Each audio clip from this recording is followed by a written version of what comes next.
And we are live. Welcome all. Welcome Treasury Masterminds. Welcome guests.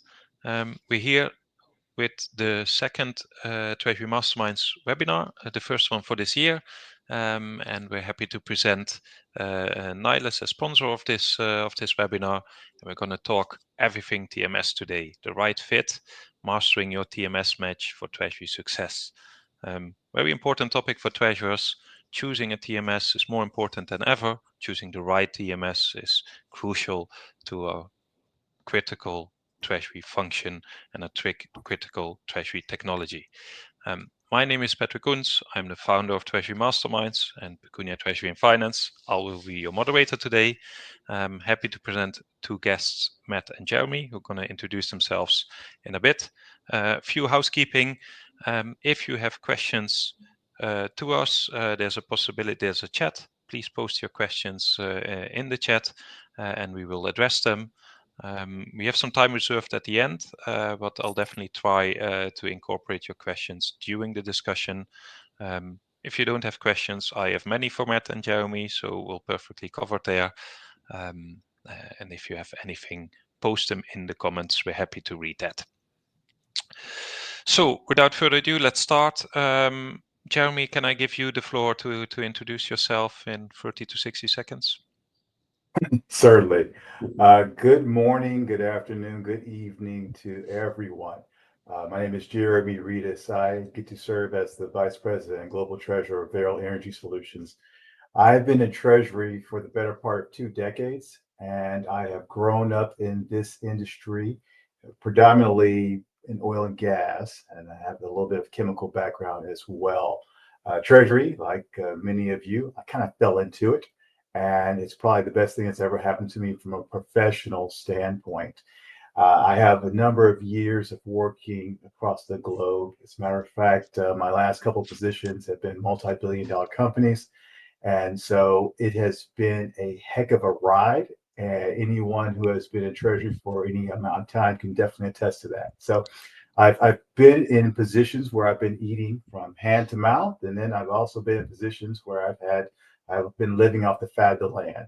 So it's good to have both positions. And I'm looking forward to this opportunity to work with you and talk with you, Patrick and Matt, because it is a opportunity to speak, talk, and people know exactly what Treasury is. So no need to actually have to educate them on what it is, but it's opportunity to talk amongst peers. Thank you. Thank you. Matt? I love that. Super excited to join you guys. So I'm Matt Harlen, the Chief Treasury Officer here at Nilus. Similar to Jeremy, I've been around the neighborhood for some time. I've been in Treasury for almost 15 years across many different verticals. Before joining Nilus, I actually was head of Treasury over at Toast Inc. To complete a post-IPO, built out a lot of their Treasury operations and strategic capital markets operations.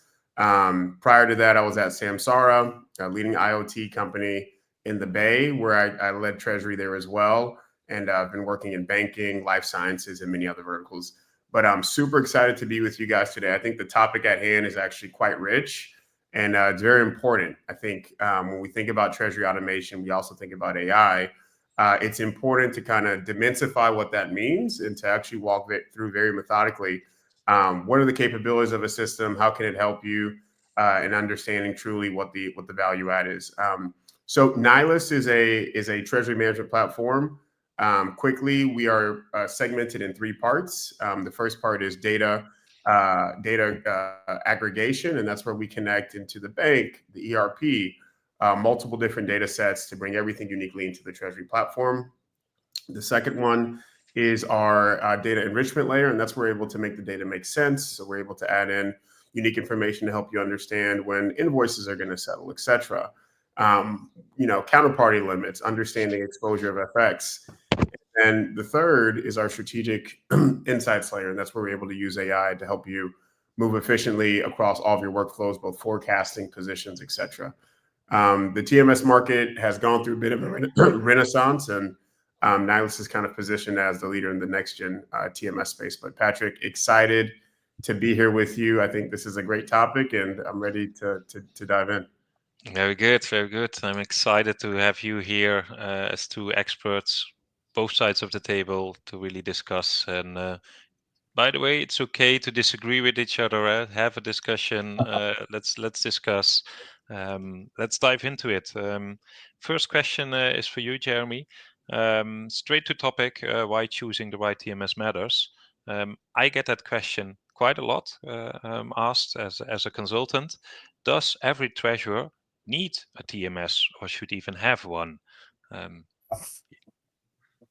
That's the great thing about webinars is that you come here with the intention of getting your particular problem solved. And so I hate to say this and sound like an economist, but it depends.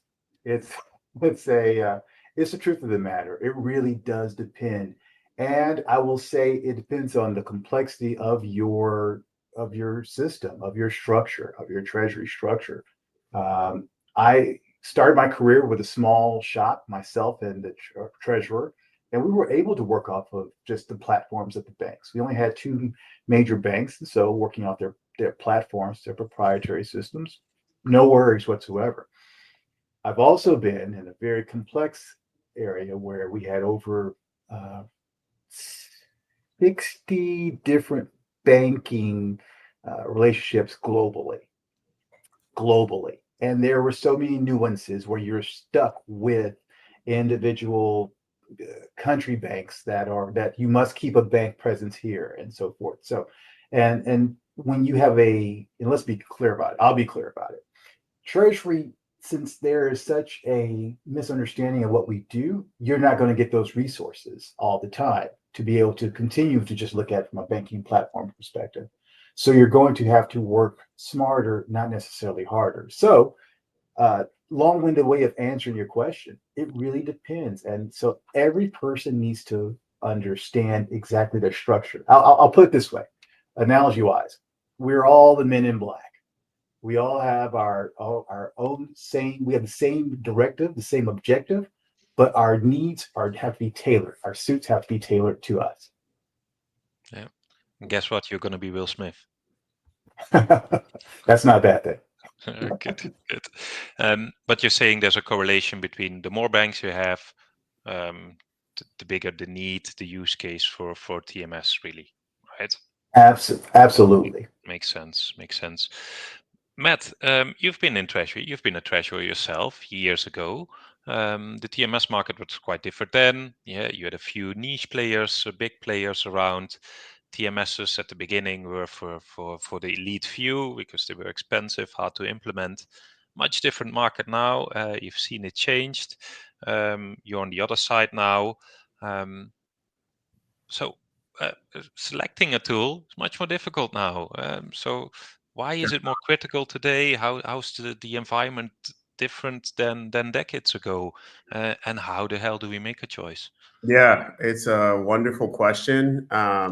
Yeah, I think the environment has changed drastically. I think when I started, Wall Street Systems was there, and when I was working in the bank, there was SunGuard Systems, and unfortunately, I think even today, a lot of these large players haven't adopted new ways of innovating for their customers. And because of that, you're still paying a hefty price tag for 30-year-old tech. The way I like to think about the market is kind of three buckets. You have legacy TMS, which are the larger players like your Kyriba, your Ion Treasury that are kind of focused on feature parity. You have second generation, which is kind of new tech and maybe in the last 5 years like Travada.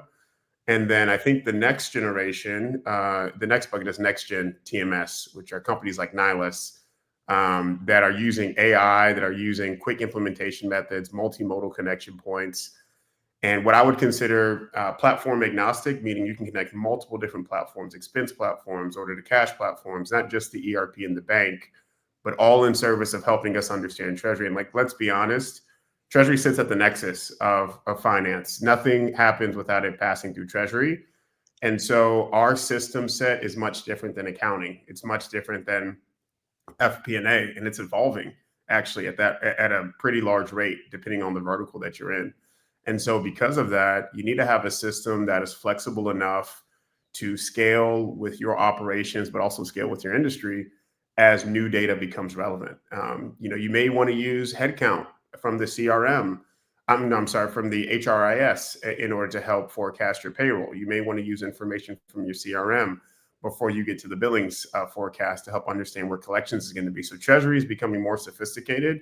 We're no longer just pushing data and understanding and trying to analyze bank data, but we're also trying to get ahead of the trend. We're trying to understand where the business is headed, and that requires a different skill set. It also requires a different set of tools. And so I think for Treasury teams today, kind of the next gen TMS space is where they need to be focused to continue to stay within the trend of data as it evolves.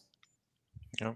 Well, interesting, but it means that checklist for selecting a treasury for the why and what is potentially a bit longer than it was when you were a treasurer. Yeah, totally. I think that's why it's really important to hone in on what are your actual pain points. Because in many times, and this, I'm going to take a contrarian view to even my seat. And many times, TMS providers will try to sell you more than you actually need, right? If you look at your pain points, it's just visibility and it's forecasting.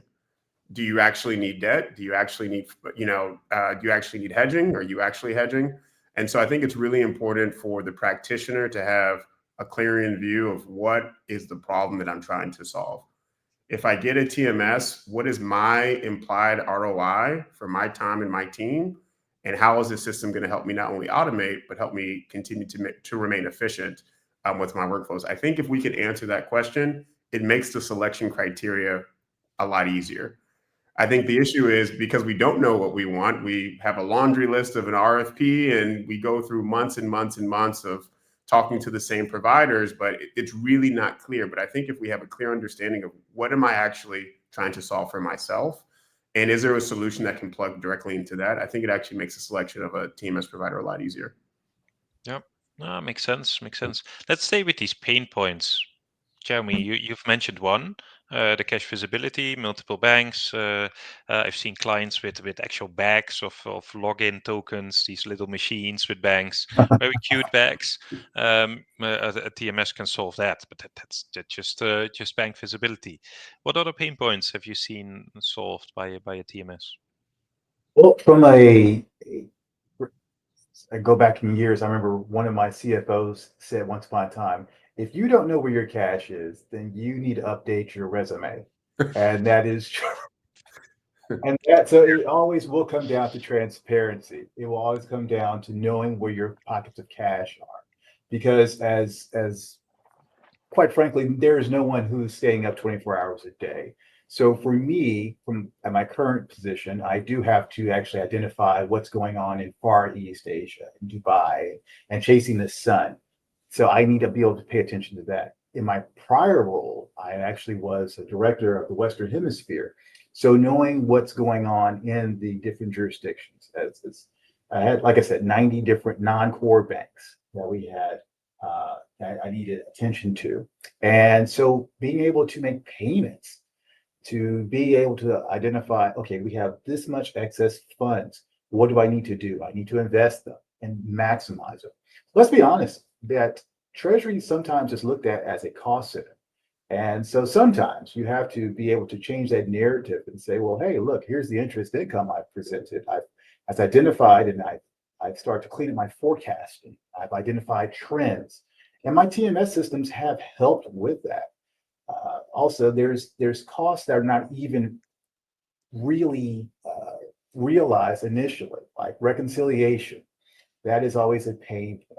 And so if you have, and then also certain things like that touch other areas like IT, when it comes to every so often, if you have as you are connected, if your ERP is connected directly to the bank, then you're going to have to update your encryption keys somewhere. And that involves talking to IT and getting them involved and letting them know the importance of that. Well, if you have a good TMS, it takes care of that for you. And you are then also dealing with sanctions. There's just a number of things I can go on and on about. But I know for me, my immediate pain point was visibility and then being able to send payments out and be able to be efficient stewards of the cash that we have. No, I fully agree, and I like the ROI approach, the pain point approach.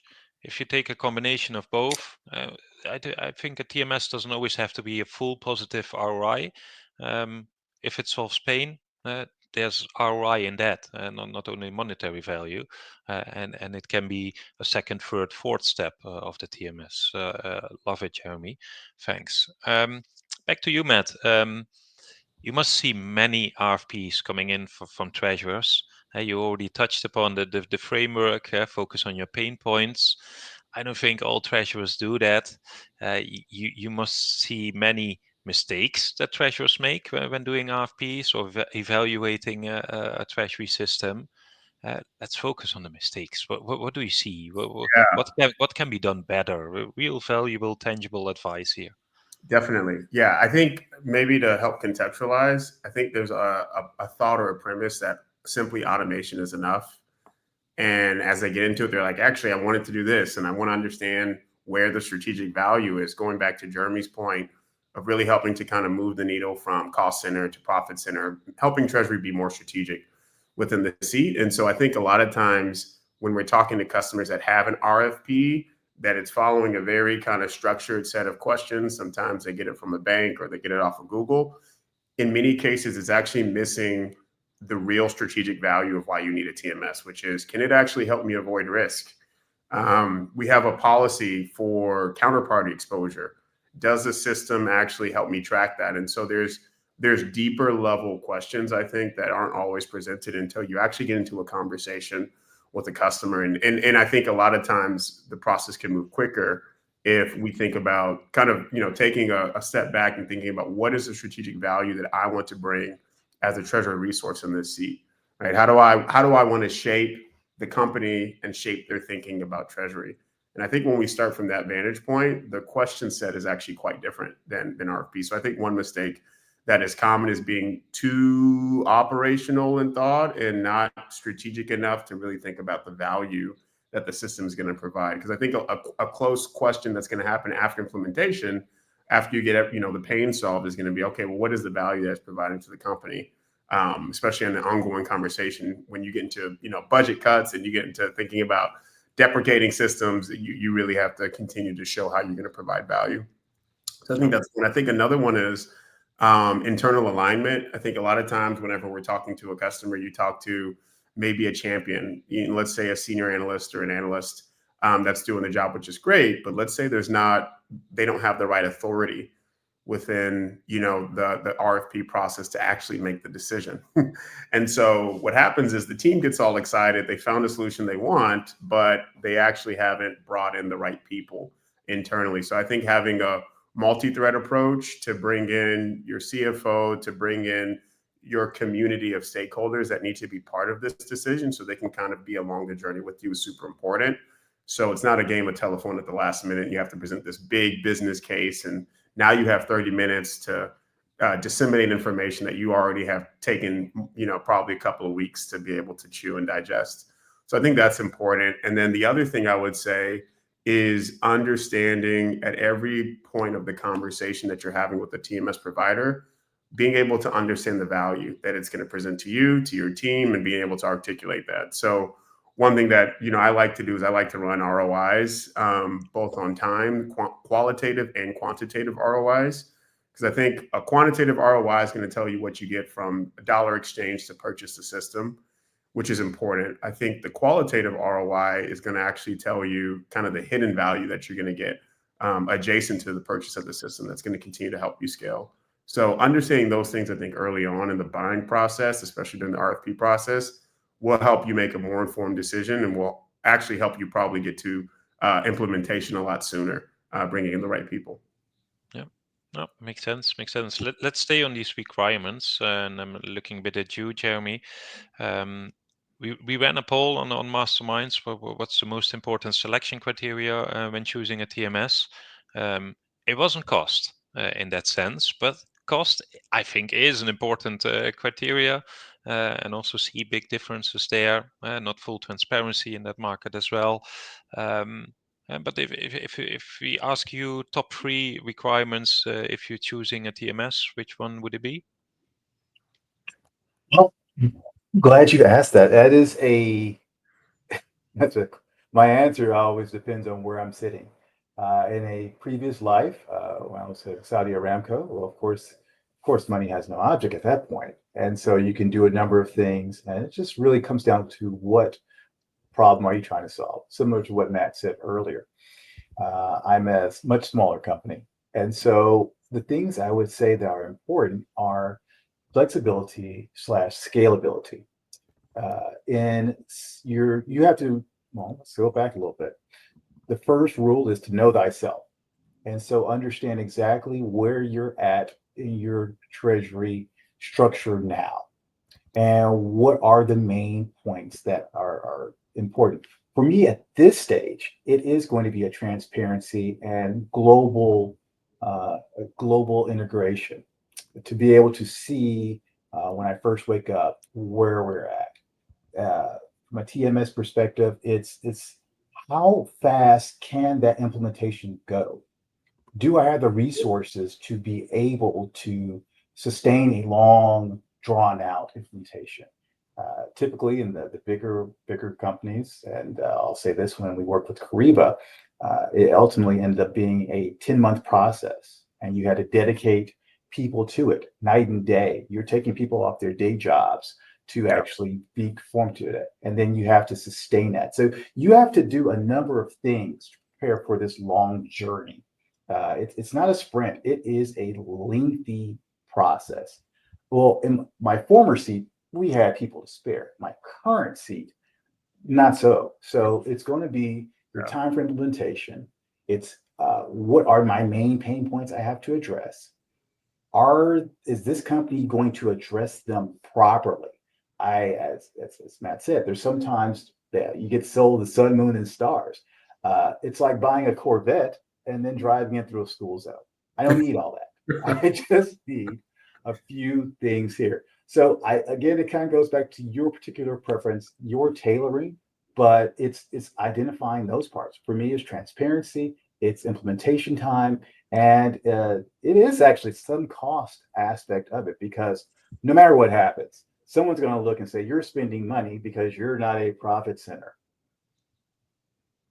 Yeah, that drills down to the ROI discussion. And funny thing, the number one answer was actually service and aftercare in the TMS, which when I thought about it, it's the hardest to measure up front in an RFP. Exactly. I can ask Matt all the time, how's your service? And they're all going to say it's excellent, it's top notch. And then they're all going to score the same on that feature. So no comparability.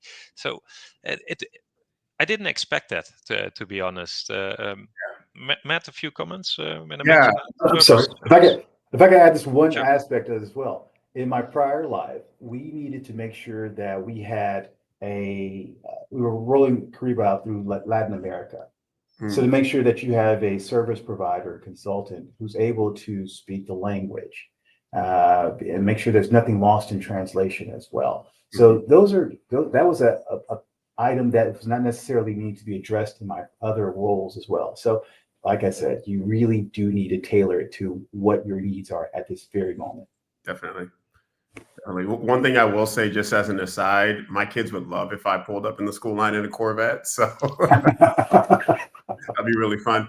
But no, Jeremy, I think I would agree actually. And I think there's a correlation between time to implement and actually aftercare. Because I think if you're having to spend a lot of time of your resources, you hiring consultants in order to get the system implemented, I think that should be, a telling sign that the company doesn't have the resources to do it for you. And so I think having a short time to implement in some ways does correlate to the type of care that you're going to receive after implementation. And one big factor of that is the team in-house. I think a lot of the large players where they went wrong in the early days of TMS was in order to grow fast, they needed to create a support model. And so they outsourced a lot of that implementation to third parties that don't know your environment, that aren't even Treasury folks. And so you're having to do a lot of translation work, to Jeremy's point, not just from a language perspective, but from a process perspective, to help the provider and now the third party implementer understand what you do and how to implement it in the system. And so That takes a lot of time. It takes headache. I've had, resources leave roles because of lengthy implementations, and it's not fun. If we think about the composition of Treasury, we are a resource light team. We need to be a lean team. And so with that comes lean processes. And usually for coming to the TMS market, we needed it yesterday, not a year from now. And I do think it's also corollary when you think about short implementation time of having a low implementation cost. And so it is a win-win in that situation because you are using the TMS provider's resources. They should be doing most of the work. And with that should come, the white glove service post meeting where you should have some scheduled cadence of meetings with their customer service team in order to understand what's happening in my environment, what's new, and also just to address kind of, the normal course of business questions that arise as you're going through your workflows. And so what I like to tell people is like, with Nilus, for example, we do have an in-house customer service team. We do set a cadence of meetings as soon as you're onboarded so that you're never left hanging with a system that you didn't build and understanding how to use it. And so making sure that you have kind of an extension of your team, because we are tightly resourced in Treasury, is super important when you think about a provider. So I do like that vantage point, Patrick, because I do think it does make it more than just cost. It does make it more than just feature set. Like that service aspect is paramount, and it can make or break the success of you using a system post implementation. Yeah, and if it breaks it, it's you're too late, huh? And even if it makes it, you already made the choice and you found out after. So key criteria to check up front, and the way to do it is not by asking it in an RFP question, in my opinion. That's a whole topic for a whole new webinar, I would say. But then still, let's look at emerging tech, AI, blockchain. Jeremy, can AI help us do a selection? Is it too early? Should we do it? Should AI support it? I don't have an idea. You have an idea? Well, that's a great question. I actually am looking forward to understand the answer as well.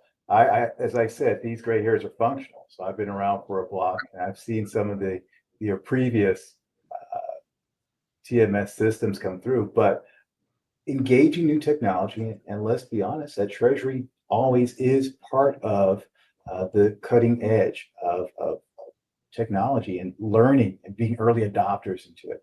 So I don't have a great wealth of experience in AI yet, but I'm looking forward to understanding more. So I honestly don't have that background. I would love to understand a little bit more of how things can be more than just doing some regular pattern items, but actually what can we do going forward to build upon it? Because as mentioned before, Treasury does not have most Treasury teams are very lean. And so I have to do more with less. And I think AI is a way to do so. But I need to understand more. So how can we do that? Yeah, I think it's also a threat. Because of AI, we can do more. We have the same team capabilities, and we have to do more, or the CFO expects more of us. I talked to a treasurer a couple of weeks ago who was much more senior than me, Reed older, and he said we didn't have so many tasks 30 years ago because we didn't know what we didn't know. So it's a bit of a struggle as well. Matt, over to you. Can I call you a new gen TMS, new generation? You're quite young. You use AI. If I compare you to the old SaaS solutions, who are more bigger, still software as a service, SaaS, cloud, but they operate quite differently. Yeah. Will it be a battle of AI? Will it be a battle of functionality? Where do you see the market go? Do they all have to jump the AI bandwagon? Is there a place for both of you? Can you compete? Interesting to hear your insights. Great question. These are all the topics I think that are circling in people's heads, especially when they hear the AI jargon now, intersecting the conversation. What is AI? How am I supposed to use it? Am I supposed to adopt it? I have some thoughts on that. But before I share that, I just want to highlight something, Patrick, that you and Jeremy were just dialoguing on that I think is important, is the evolving role of Treasury of now handling a lot of ad hoc tasks, right? The work is growing, the team size is staying the same. And so it is putting this pressure on technology adoption now, probably more than it was 10 years ago. I think that's actually a good thing for a couple of reasons, because I think it's actually showing that Treasury has strategic value, and we have a way of moving the needle on projects that other teams don't have the ability to for multiple reasons. I think with that comes now the thought of technology of how do we actually do that? When you think about legacy TMS, automation was the prized cow, right? We're going to give you automation. We're going to automate your bank feed. We're going to automate the connection to the ERP. And that's great. And that served Treasury quite well for some time. But I think now the next wave of efficiency and actually getting more value out of Treasury is going to be in utilization of AI, right? How do we do more with less? And so if we make it really practical, I think whenever we're talking to providers or practitioners are trying to understand and suss out what does AI actually mean, it should be applicable to true workflows, right? And shouldn't just be a pie in the sky black box. But what we like to say now is we're turning a black box into a clear box, right? You should understand exactly what it's doing, what data it's impacting, and what is the expected outcome of AI now working across your system. So, it should do things like, for example, it should be able to help you understand your collections activity in a deeper way. A lot of us, whenever we're building forecasts, we're using invoice due date, and we're trying to add some science and art on top of that to try to get a waterfall schedule of what collections looks like. Well, I think with AI, now you can run, analysis, and AI can run multiple different types of regression on that data to help give you a truer sense of that cash impact, which is super helpful and takes, hours out of the job for someone who's analyzing data. AI should also help you not throw spaghetti against the wall in the forecasting process, right? Forecasting is very hard. And you take, the composition of a lean team, a tight iteration cycle around cash, and then fragmented data and a fragmented tool set, what you get is the best you can. We're doing the best we can. That's what you're going to hear from the team. And so where AI can kind of help break that apart and help structure it is telling you where to look. Where are the problem areas? Where are the peaks and troughs of cash? What are the categories that have large week over week changes that I actually need to pay attention to? So instead of looking everywhere and just trying to, manage the process, you actually have a menu of items that you can look at, and AI is actually helping you do that. So I think there's some real practical applications where AI, especially in our tool, can act as an agent to help you do your job better, but it's real. There's real value there in helping you move more efficiently. And what this all yields at the end of the process is a more accurate cash flow, the ability for you to land your numbers with more confidence. It's no longer a prayer thrown up and you're hoping you're going to land it at the end of the quarter, but you can be a little bit more surgical in your approach, and it actually helps you to have a greater span of control around some of the items that maybe we didn't have the ability to control. Another example I'll give, and then I'll pass it back to you, Patrick, is, when you think about understanding the data from a working capital optimization perspective, right? What vendor payments need to be pushed out? Do we have the ability to do that? What is my contracted term versus how we've paid in the past? How can we get more efficient there? AI can also help do that analysis and help drive decisions that help you become more optimized in working capital. And so, the goal is AI should not replace you in the driver's seat. It should be the souped up cockpit that is able to help give you coordinates in the dashboard, and it's giving you indicators on where to go. And so I like to think about it as more of a co-pilot as opposed to, taking full control and autonomy over the organization. Yeah, no, it makes sense. I had a client of mine ask a couple of weeks ago, Patrick, which AI tool is going to solve my problems? You told him not. Yeah. Well, in general, struggled with cash flow forecasting, and I'm like, I think this is step 3 or 4 of the process. Step 1 is, what's my data like? What are my data sources? Look at those, and I think you touched that point. Maybe a quick question which pops up now, so we didn't prep that.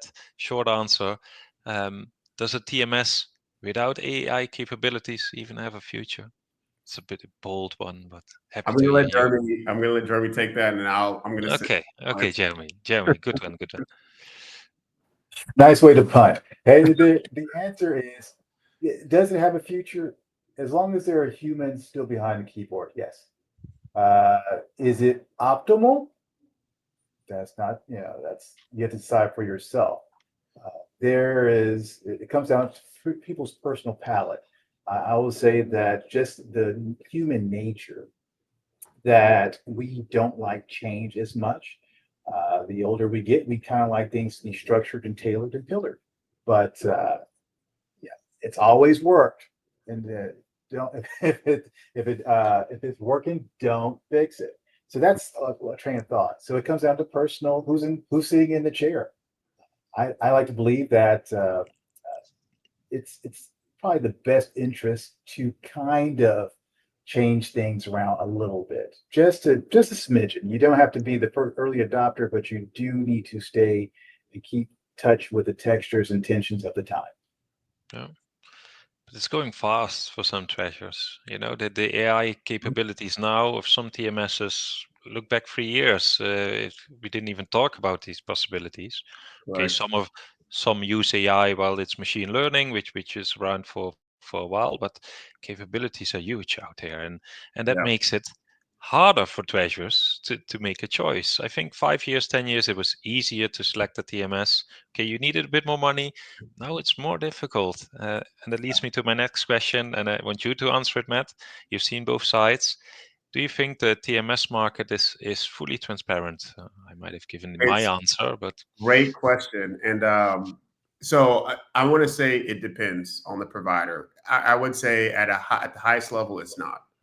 And that's why I think it's really important. And we were highlighting this earlier on the call to understand what you're trying to get out of the relationship and then be very specific in your question set. But also, I think it's important. A lot of TMS providers will give you a really great sales pitch, they'll give you a shiny demo. And then in some cases, I've seen the case where I was talking to someone who just signed their order form with a competitor, and we did a very detailed demo. We walked through their workflows on our call. We kind of showed them data that was symbolic of what they would experience in their day to day. And they had buyer's remorse. They were like, oh my gosh, I wish we talked 2 months ago. And I think it's really important to get into an environment of not only just like tasting and smelling, sorry, not just smelling, but actually tasting the system. Can you do a POC? Are they going to offer a proof of concept? Are you able to actually take the system and take the keys for a period of time and test it yourself, right? To check the functionality. I think that's important. I think if your provider tells you no, then I think that should be really clear that they don't have what they've told you they had. And so I think, being able within the buying process, like, one thing we do at Nilus is we offer opt-outs and POCs and trials, and our customers are able to touch it at any given point in time. And it's been great. Going also back to maybe an earlier point you made, Patrick, on do TMSs that don't have AI, are they going to die? I think we need to go back also and look at how technology has transitioned over time. Remember when systems used to be hosted? It was on your computer, right? Like Bloomberg didn't have Bloomberg anywhere. It was on your computer.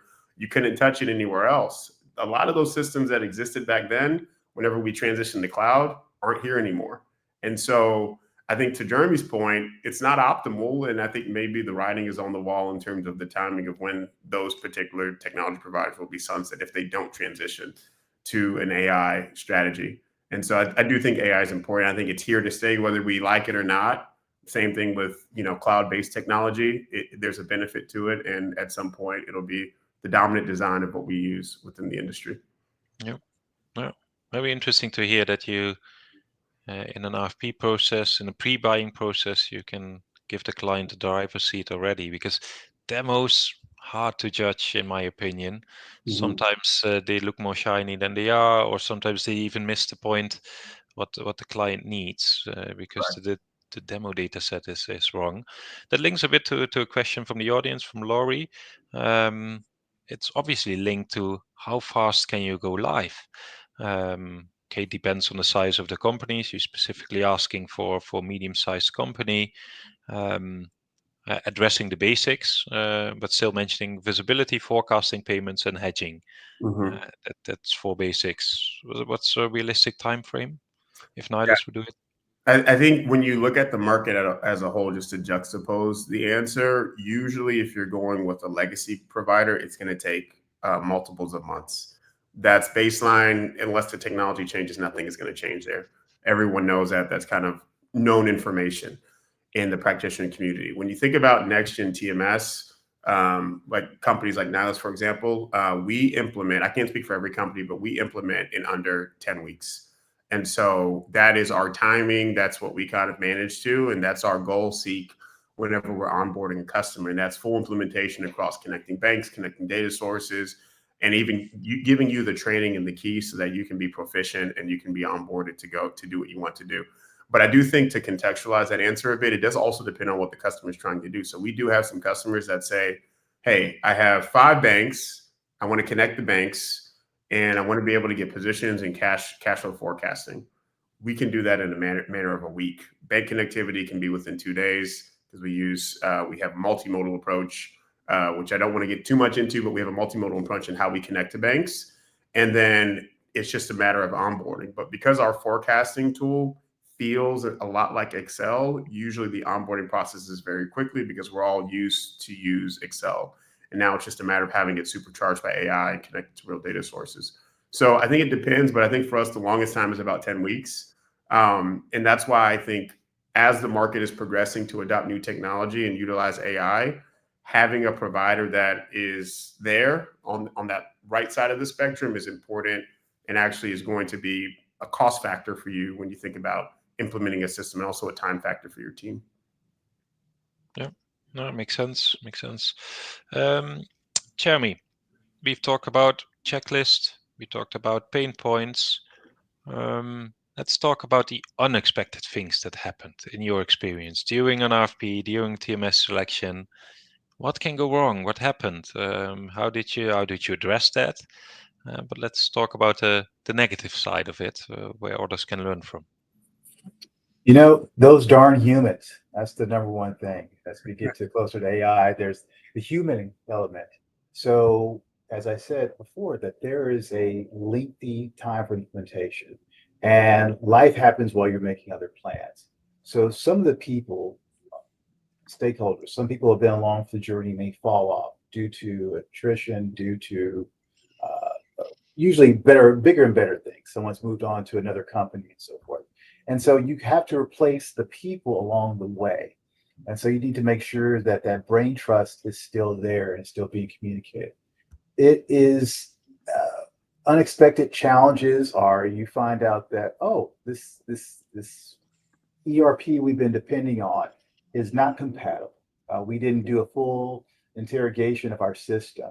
During the RFP process, when I outsourced certain of the questions to the stakeholders to get answers, they weren't fully aware of the situation of what I was asking with brevity. The challenge, it's basically one of the hardest things to do in implementation is to sustain that energy and to sustain that level of dedication to it. And so unexpected challenges, people, rightly or wrongly, or unintentionally, I should say, sometimes help complicate the matter. One thing that was really unintended is, as mentioned, once you have a provider and once you've gone from dual parallel systems to now you're on your own.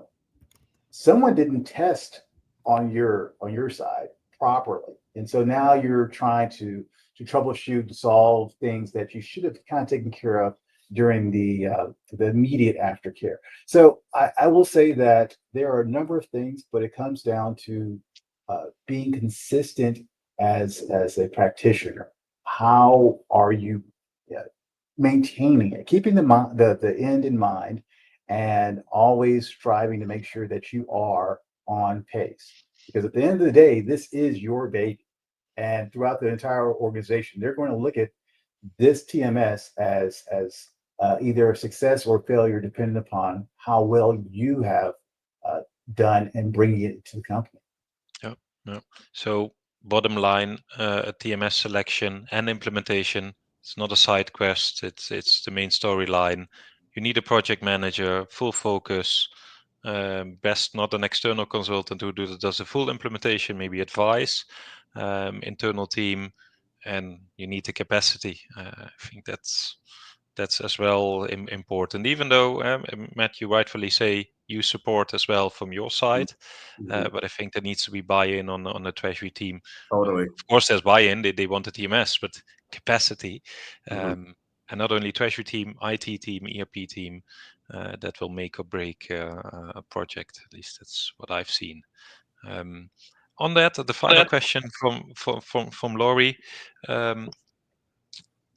What if the banks don't cooperate? Is that 10 weeks still doable? Yeah, Do you push them? great question. Lori must work for Nilus. I don't know. I'm just kidding. But it's a great question because I think this kind of plays into the technology of the TMS provider.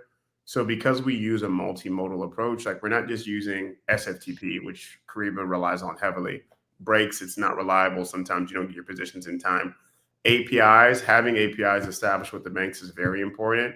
But also, we have developed proprietary parsers. So we can parse information from multiple file types, not just Excel, PDF, but think any file type, BI2, whatever, and we can ingest that information into the system. Because we have proprietary parsers, there is no system, there is no data format that is foreign to us because we can be able to parse it out. The other thing I'll say is we do use, open banking as a way as well. And so we are able to connect very quickly using a read-only user to extract information. So for us, because we have many different tools and we're not just a single trick pony, that 10 weeks is definitely achievable. And we've had cases where, companies are like, hey, we've just transitioned from Kyriba. We want to leverage, the SFTP connections, but they don't work well. And we say, okay, great. But what we're going to do is we're going to build another connection type for you to give you that, hierarchy. If one connection fails, you have another connection that's stable so that you can ensure that you get your information on time. I think what I've seen in my prior life, if I step outside of my Nilus seat, is I've gone through a full implementation with an ION system, for example, and I've gotten to the point where everything is set up. Cash positions is working. It's great. And then the next week, the team comes to me and they say the numbers are wrong.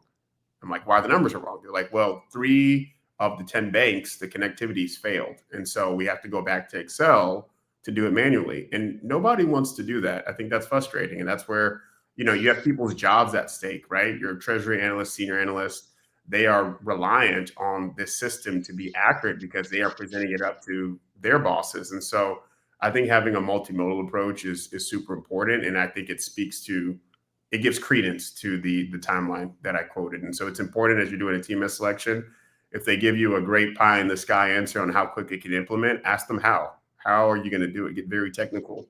What are the tools that you're going to deploy? And if they just tell you SFTP, then you can walk away. No, great answer.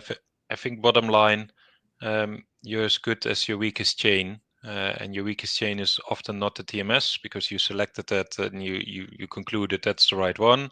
It can be your ERP, it can be resources, it can be your banks. And that's an answer to George and Arisa there. If the banks don't deliver the connectivity at all or project resources, then you're looking at delays. You are, even if you have the best TMS there, the best project team, the weakest resource is not delivering. You have to fix that, and of course you have to push. You have to drill. But I think the last thing I'm going to promise you, and I've done my fair share of TMS selections and implementations, you will run into unexpected things, and that's okay because that's something to solve, and that makes Treasury fun. And I'm going to end with that because we're already 3 minutes over time. Thanks a lot, Matt. Thanks a lot, Jeremy. Really insightful discussion. I hope the audience enjoyed it as well. We had a bit of discussion and questions in the comments as well. Some agreement there. There will be a recording put on Treasury Masterminds and on YouTube. So we will be on the World Wide Web forever for people to find us and find this talk. Thanks, guys, and let's keep in touch. Awesome. Thank you. Thanks. Appreciate it. Take care, everyone.